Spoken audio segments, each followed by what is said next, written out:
Então, gente, Daniel, capítulo 1º, livro de Daniel, um livro profético, Daniel, capítulo 1º, acompanhe com a gente aí, são poucos versículos, são 21. 21 versículos, vai ser bem rapidinho, então acompanhe com a gente a leitura. No terceiro ano do reinado de Joaquim, rei de Judá, Nabucodonosor, rei da Babilônia, veio a Jerusalém e a sitiou. E o Senhor entregou Joaquim, rei de Judá, nas suas mãos, e também alguns dos utensílios do templo de Deus. Ele levou os utensílios para o templo do seu Deus na terra de Sinear e os colocou na casa do tesouro do seu Deus. Depois o rei ordenou a Aspenaz, o chefe dos oficiais da sua corte, que trouxesse alguns dos israelitas da família real e da nobreza.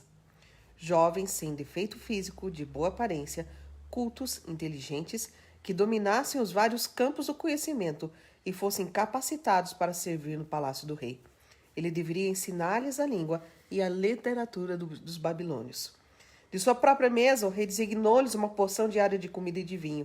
Eles receberiam um treinamento durante 3 anos e depois disso passariam a servir o rei. Entre esses estavam alguns que vieram de Judá: Daniel, Ananias, Misael e Azarias. O chefe dos oficiais deu-lhes novos nomes.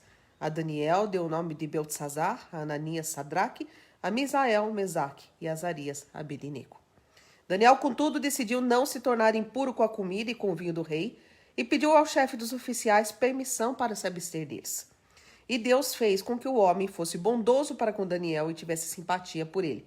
Apesar disso, ele disse a Daniel: tenho medo do rei, o meu senhor, que determinou a comida e a bebida de vocês.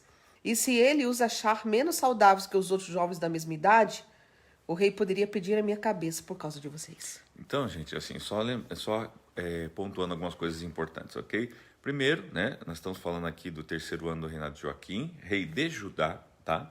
Rei de Judá. Nabucodonosor era rei da Babilônia, ok? Uma nação emergente, né, forte na época. E agora o que acontece? Nabucodonosor vem e sitia, ou seja, né, cerca Jerusalém, tá? Numa ameaça de conquista. Agora, o que chama atenção, né, é o verso 2, que fala assim, que o Senhor, Deus, o Senhor entregou Joaquim, rei de Judá, nas mãos, né, do Nabucodonosor, tá? Queridos, ou seja, né, às vezes sempre a gente espera, né, que Deus dê a vitória para o povo de Deus, para nós. Neste caso, Deus dá a vitória para o inimigo. Entrega ao inimigo, né? Agora, o que a gente tem que chamar atenção aqui? Mas o que acontece? Deus falhou com o seu povo? Deus...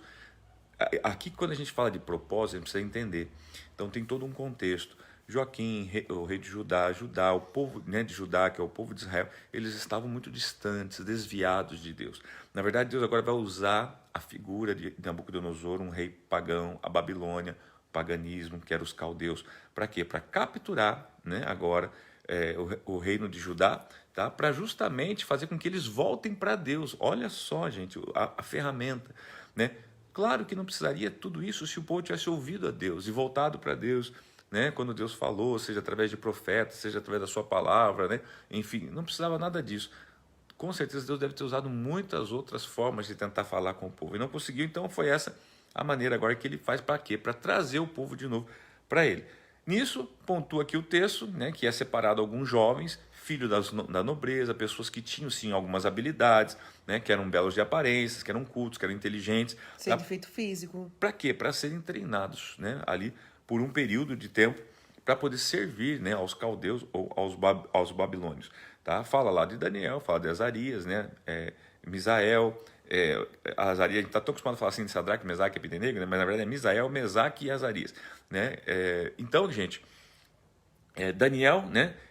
Agora então levado cativo, ele, assim como os demais jovens, foi designado uma porção da mesa do rei e ele pede, né, pro chefe da guarda Para então, não participar dessa não mesa. participar.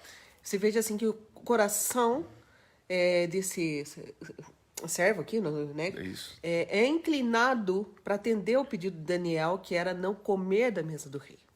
Né? E eles põem uma preocupação dele, né? Isso, mas ele falou assim, e ele tinha medo, porque ele poderia perder a cabeça. Sim, se os meninos ficam fraquinhos, ficam doentes, mas fala por quê? Porque não está comendo direito. Agora, o que eu quero chamar a atenção, pastor, porque assim, é uma coisa que a gente vê muito as pessoas abordando, falam, eu vou fazer o jejum de Daniel. Desculpa, não dá para espirrar aqui. O jejum de Daniel, não sei, dando a impressão que o que fez com que Daniel se tornasse saudável fosse o fato dele pedir para comer vegetal, né? folhas, enfim. Nada contra, gente. Tá? Por favor. Tá? Mas o que eu quero chamar a atenção é o seguinte, na verdade aqui existe algo mais profundo do que o tipo do alimento. Porque senão a gente corre o risco de criar aqui quase como uma doutrina Porque de olha alimentos. assim, no versículo 8, algo muito importante. E esse texto de Daniel, gente, é muito rico. Ele é muito abençoador para nossas vidas, esses princípios, se nós entendemos. Porque no versículo 8 ele diz, Daniel, contudo, decidiu não se tornar impuro com a comida e com o vinho do rei. Quer dizer, é uma decisão do coração dele. Ele decidiu. E observe que aqui a palavra que está quase oculta é impuro com a comida. Tá? Era o tipo de comida ou era quem essa comida era consagrada. Tá? Será que na mesa do rei não tinha legumes também? Claro que tinha. Com certeza. Não tinha salada? Você acha que não tinha? Você acha que era só? Né? Tinha de tudo. Só que, então, o que diferenciava a comida da mesa do rei para a comida que Daniel pede? Era uma comida que não fora consagrada, ou seja, Exatamente. que não saiu da mesa, porque a Que não comida foi do rei consagrada a era ídolos. dedicada aos deuses, aos ídolos, aos muitos deuses que os caldeus cultuavam, entendeu? Então, nesse sentido, eu não quero me contaminar, né, com as coisas do mundo, digamos assim, trazendo para hoje. Seria essa a ideia. Mas vamos lá, continuando então. Né?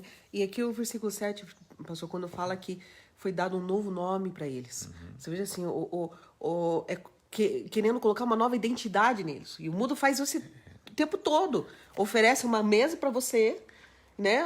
Mesas contaminadas, né? Então, assim, cabe perguntar qual a decisão que nós temos tomado diante das mesas que nos são oferecidas. Sabe né? uma coisa que me veio à mente agora, pastor, assim, não estava pensando nisso? Você já percebeu que cada vez que um artista, um cantor, né, ele começa a explodir, normalmente foi trocado o nome dele, foi dado um novo nome. Ele tem um nome artístico. Porque é impor uma nova identidade. Exato. Colocar uma nova identidade. Mas ao mesmo tempo isso revela que ele está negando a identidade anterior, né? Que ele está Negando a identidade anterior. É bacana isso. Não tinha parado de pensar nisso.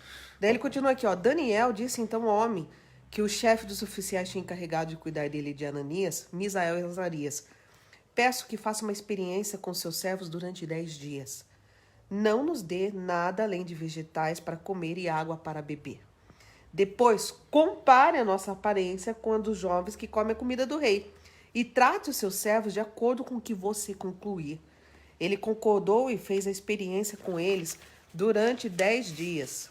Vou virar minha página aqui. Não, peraí que... Versos 15, aqui. quando a pastora vira a página dela, né? Passados 10 dias, eles pareciam mais saudáveis e mais fortes do que todos os jovens que comiam a comida da mesa do rei. Assim, o encarregado tirou a comida especial e o vinho que haviam sido designados, e em lugar disso lhes dava vegetais.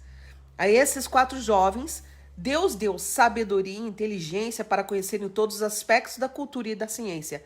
E Daniel, além disso, sabia interpretar todo tipo de visões e sonhos. Ao final do tempo estabelecido pelo rei para que os jovens fossem trazidos à sua presença, o chefe dos oficiais os apresentou a Nabucodonosor. O rei conversou com eles e não encontrou ninguém comparável a Daniel, Ananias, Misael e Azarias, de modo que eles passaram a servir o rei. O rei lhes fez perguntas sobre todos os assuntos que exigiam sabedoria e conhecimento e descobriu que eram 10 vezes mais sábios do que todos os magos e encantadores de todo o seu reino. Daniel permaneceu ali até o 1º ano do rei Ciro. Que tremendo isso, né? Tremendo. E olha, Que tremendo, gente. Que eu chamo a atenção, pastor. O fato dele se separar, o fato dele não querer ter comunhão. Tomar uma decisão, porque aquela decisão de Daniel também podia constar algo na vida dele. Além dele não ficar mais fraco, ao contrário disso, né, ele se torna 10 vezes mais sábio. E esse 10 vezes mais sábio, pastor, não é um fruto assim normal, pode-se dizer. Não, é algo sobrenatural. É isso que eu Porque se você atenção. se destacar, é alguma coisa. Agora, gente, 10 vezes mais, não é um gente. destaque, é uma coisa sobrenatural. Então aí que eu quero chamar a atenção, porque assim, o que Deus faz?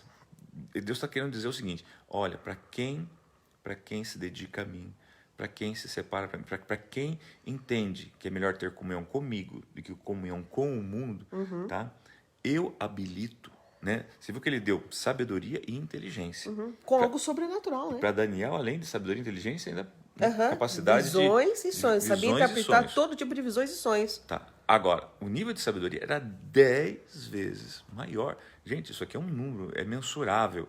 Tá? Então, assim, imagina nós hoje, tá? Nós estamos buscando o quê? O conhecimento do mundo. Nós estamos, nada contra isso, por favor. Né? As experiências do mundo. Por que a gente vai num congresso, num palestrante, num seminário, aí num grande empresário, para ouvir as experiências dele, né? Para a gente poder aprender com isso. Agora, o que Deus está dizendo é o seguinte: você pode aprender com essas coisas também, mas também pode ser 10 vezes mais sábio aprendendo ou recebendo de Deus só por se posicionar. Só por se posicionar. Sim. Só por se posicionar. Ele decidiu não se Então, colocar gente, em mundo, né? que nós possamos, nessa manhã, recebermos da parte do Senhor essa diligência e, ao mesmo tempo, esse conselho, né, de nós buscarmos essa sabedoria, essa inteligência e esse agir de Deus sobre as nossas vidas.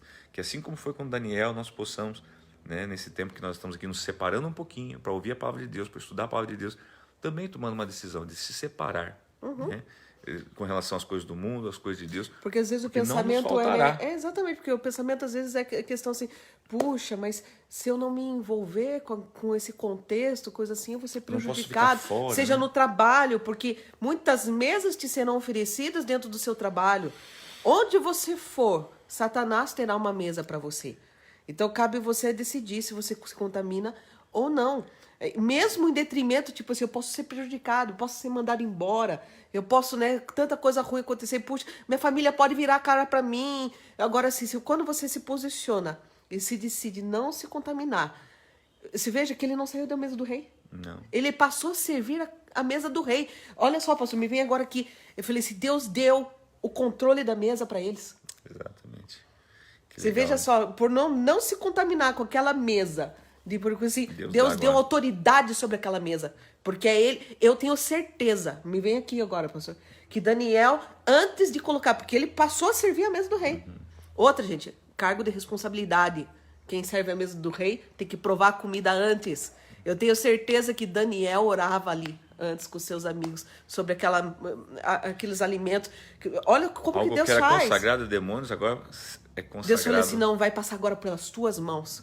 Eu falei assim, você não vai ser controlado por isso, agora é você quem controla isso. E por que é importante o que você está falando, pastora? Porque é isso que Deus quer de mim e de você. Deus quer nos colocar no controle. No controle, Ah, em destaque. Deus quer nos dar poder. Não, Deus quer nos colocar no controle com a autoridade dele para santificar, né, todas as coisas. Então, assim, Deus quer você, sim, lá no governo para santificar. Deus quer você na diretoria da empresa para santificar, para cuidar. Sabe? Deus quer você aí como cabeça na tua casa, né, na sua família, para santificar. Gente, é algo tremendo. É Deus tomando o que? Autoridade. Exatamente. Né? Não é tomando domínio, mas autoridade sobre algo. Tá? Veja bem, não tem problema. O reino pode ser Nabucodonosor, a mesa pode ser dele, mas é quem cuida que vai ter autoridade. Se sobre posicione. E Deus vai colocar você em posição de destaque. Tá bom? A autoridade de Jesus no nome de Jesus na sua vida. Um beijo no Exatamente. coração. Né? Obrigado.